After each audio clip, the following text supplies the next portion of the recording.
رمضان رمضان رمضان يا حبيب.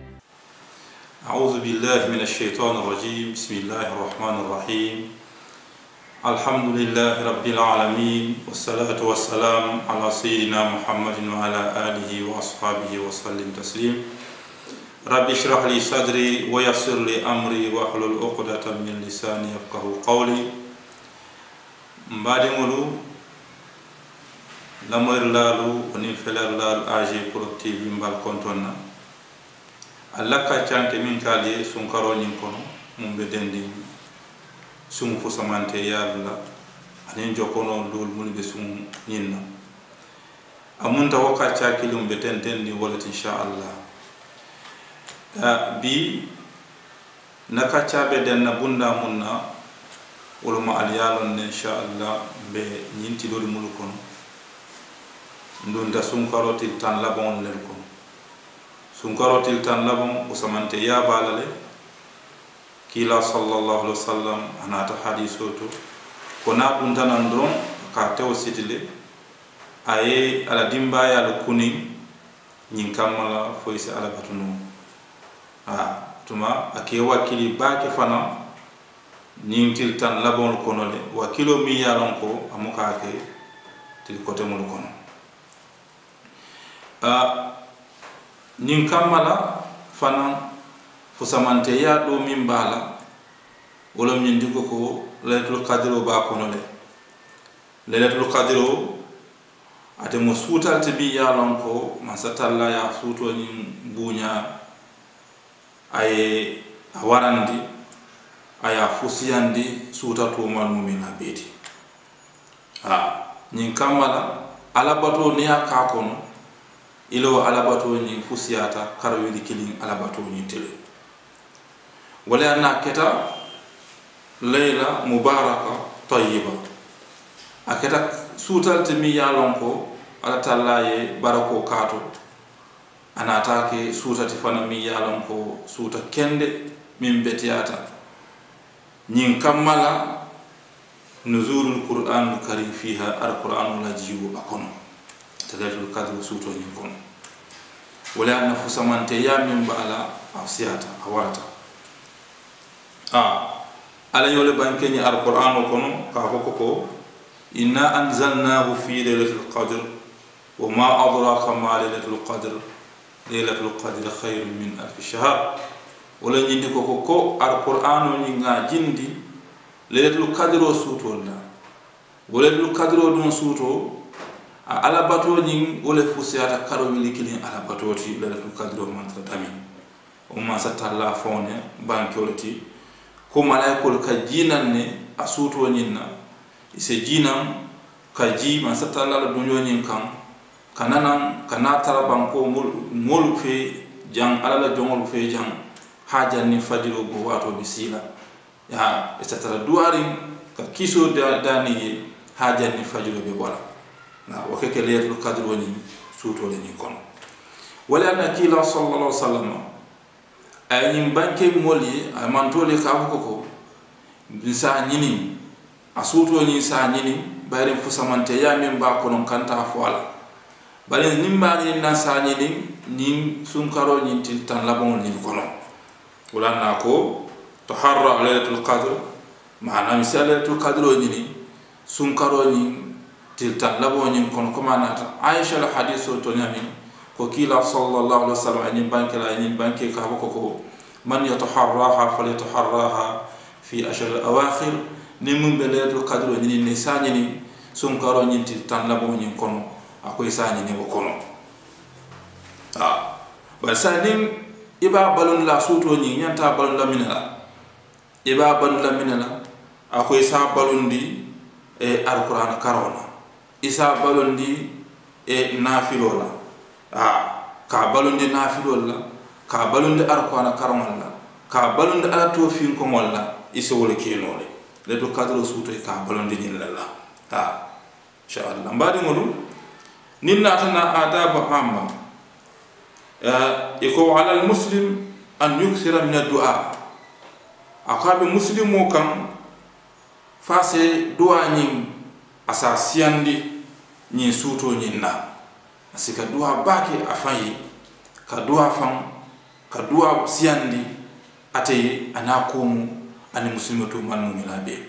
kan duwa o lun suuto altalla ke barko jindile ake barko jindina banko ñin kanne altalla malaikol katara mool fe janne banko ñin kan awa kammala ni jongoy duwawɗo ndi neke doron a duwa ñin ake mutale aka jaabile fana wala na ite mario ise duwa siyandi ni letul kadro ñin suuto ñin na ise a siyandi fanfan inchallah a yafotande wala na Aisha radiyallahu anha a ñine fo ka ko kila sallallahu alaihi wasallam ako nga ñinin kale ata Aisha ako nga kila ñinin kale sallallahu alaihi wasallam ka faye ko na ya tra ndala alabato benta leleto kadro suuto ñin fe ñanta mu ne fala Aisha ka kila ñinin kawala sallallahu alaihi wasallam kila kaya ko isa ko allahumma innaka afuwun tuhibbul afwa fa'fu anni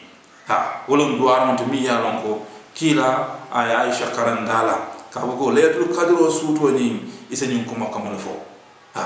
ñin kuma kam fo betiata letul kadro suuto ñin na bari ñin kuma kam fanan fo betiata han suuta to mal mu bela fo bela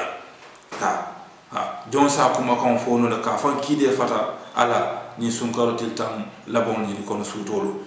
sunkarotil tam labon suutolu asa fan kide fata ala ka fo ka siyandi fanfan a fo siyandi bari kila sallallahu alaihi wasallam ay Aisha na Aisha karandi walla ka fay ko isa ko allahumma innaka afuwun tuhibbul afwa fa'fu anni wala muy te mario itelo ma soto mi yalon ko itele mu yam fu mansati yam fu mansa mi yalon ko ni ko kedro la junugo ya ibulo daya ay idwata dron aselo junugo tutu itelo mi yam fu mansati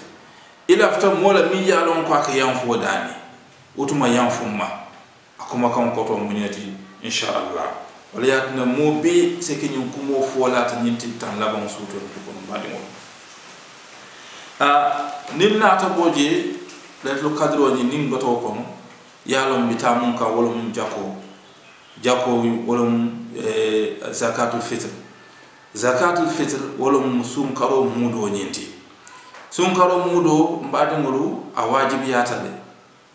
kila ya farra yandile muslimu kam mi yalon ko no lam soto baye mi yalon ko amario manke fuaroti bi daraja wo alolum salolum do moment tabulu momi yalon ko ala sallum sumun tabude mofu bari fema fe yalon ko ila sallum sumon be bulu fe fen lato kam say mado nyinyanta kasum karo jakko nyimbo farra yate kan wana ko sum karo jakko mo fardo lati muslimu kam mi yalon ko soto baye alawlum tilo man ala sallum tilo sumo nyim babul fe fen lata kam afada tete mare ni kan mbadi modo ni babola comme kila ya fo nyami wato jumala suwandita wato mi suwandita kabo wala mu nyindi ko yani awqatul mukhtara wato mu suwandati wala mu nin yatra salatu tatili sawa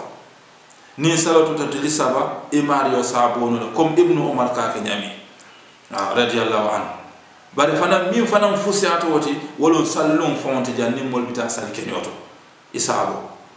ni yabo janni mol kata sal kenyoni to yela jakobo wala yele sunkaro mudo bo alon ka ko sunkaro mudo sotole bandi mol tari sal kenyoto wo ko wala tina tana bo mol tarum sal kenyoto fo saltane nata ite nata la jakobo alon ka ko iman jakko so de musoto wala sadati kila ya banke ni wala nyama wotuma ni mumba bola isabo janni mol bita sal kenyoto yabo imudo sotole kanabo mol tarin kola niyo kedron alon yisada le soto bari man sum karo mudo ni soto fo samante ya mumba na kila ya banke ni sallallahu alaihi wasallam ako atemu tohora lisaim ake sunna senyandi le kabala junubultu nyim jako eke nyim mungo sunkal mudo ase senyandi ke boyla junuben ni wala mulki ayatare be sundi makala mota o junuben ni wala ke senyandi woldel to anin fana miskinol dañi non ha ñin ko fulane ba ko natola ise senela junibol to bari fana ise miskinol dañi no fana ki barajoti wala sunkan mudo ka bo ka di akuma yata inshallah bar say nyanta konto mum bola konto be mum bola ka kunna sutale wala mu 800 1 kilo 800 kilo kilin ni 800 gram ibole bola ni aka kilo fulati ya futande woti abetiata komi ala ya fa nyame fa man tatawa khairan fa huwa khairun la ha ni momi ye sumon ke fo ye fella kan akoy mulla ka mu yi khairal kulati ha khairal kula moti iteye otuma ni be sumon bola isake 1 kilo 800 abetiata kumo kun ya lon ko momon dimbete bulu momon di ya lon ko ite mario e ala ko kum betele bulu ite ka dañi ni abela ko ala kono wo moñi nyanta ka boye kabrita fon kun ni wo mol mu gela be mi li dalon ko e bela ko rañen kono nyanta ya boye ha akiketen insha Allah do mo mi ya lon ko ila saate wo mol ko wala do mo baake iso wala fusiyata ni mo so min bonoma ni mo so min bonoma faada dami abeten insha Allah ibo lel bola yadi miskin wala fuaro la mi ya lon ko ala lum sumum tate bul lum minna mol kon kata salke nyoto lum sumum tate bul ibe la sumon suman ne baadi la walla ha amanke ni ko bita la mol la mi yalon ko aba landila la fo lo ko mumi wala lo ko fula mantra sura le ngala hani imuka jakko di wala jakko e kadi jumal la mimbe hata de ngala mimbe sura le ngala mi yalon ko ni adiala ate wo lum fam abe sura la pour ka don e ke jakko di walla